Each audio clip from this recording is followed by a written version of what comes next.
Passing in 75 questions sounds so nice, but do you really have to do it?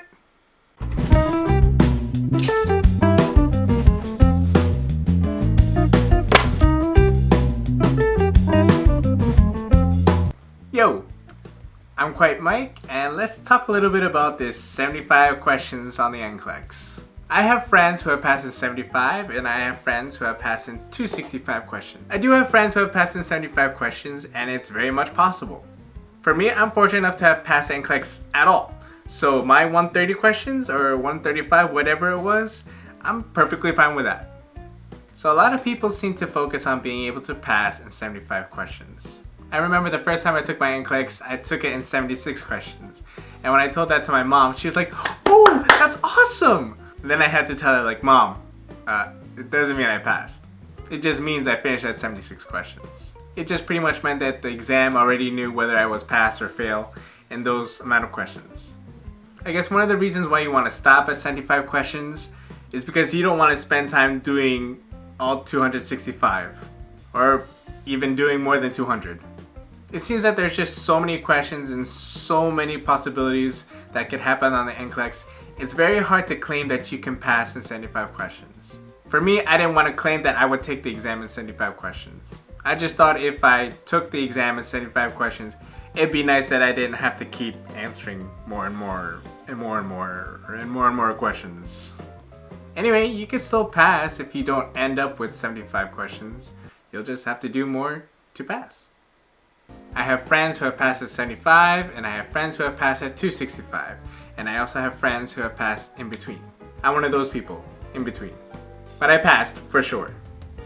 Alright, so first let's talk about what it means to stop at 75 questions. The minimum amount of questions that you can take on the NCLEX-RN is 75 questions. Now there's like a line of competency, the passing standard, to see if you're good enough to become an entry-level nurse or not.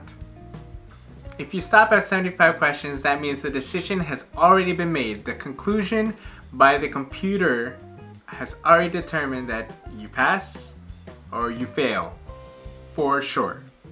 Their first rule is, I believe it's called the 95% rule.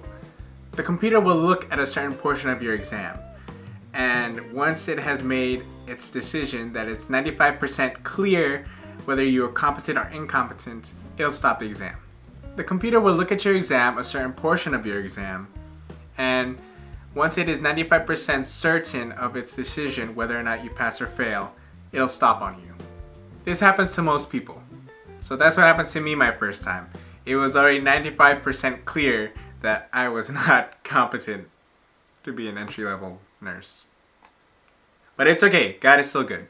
Alright, so if you break even, like you're above the passing standard, below the passing standard, well, you just keep taking more questions.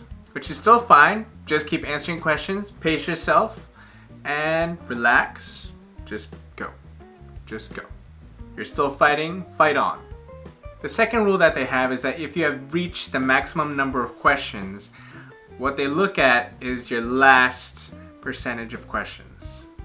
If you're at the maximum number of questions, they wind up disregarding the first rule about being 95% certain, and they look and see if you're above the passing standard or below the passing standard.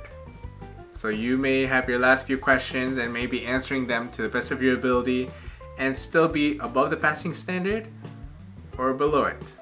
I suppose the second time I took my NCLEX, what failed me was the first rule. It was still 95% certain that I was incompetent. I didn't break even. Now if you run at a time, that's another rule. They look at the last 60 questions that you had, and if you're above or below the passing standard. I've never ran at a time, I've never taken the exam more than 3 hours. And that's with the break. I'll leave links to their rules down below in the description, and you can find it on the NCSBN website, but anyway, I'll just link it down there to it.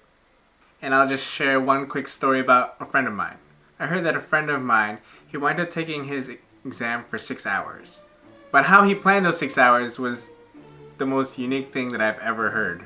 What he ended up doing was, within the 6 hours, he made sure that he would end up with 74 questions by the time it was near the end of his 6 hours. So towards the end of his 6 hours, he was on question 74.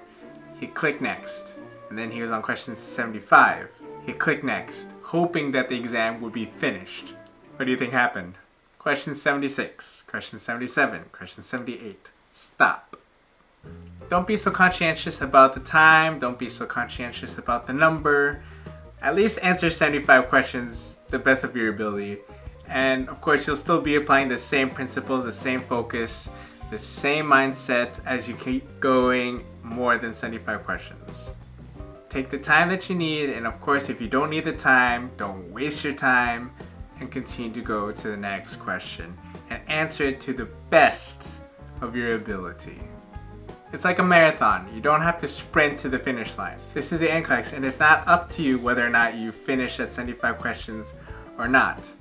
You may think that the finish line is at 75 questions, but in actuality, you just have to keep running, answering and answering more questions. And I don't know, you may eventually just get exhausted. You put all your hope and efforts thinking that 75 would be the end, but actually it's just to be continued. You may not be in charge of how many questions you ultimately answer, but you can definitely control your mindset and how you focus yourself into your questions and how you answer more and more questions, pacing yourself.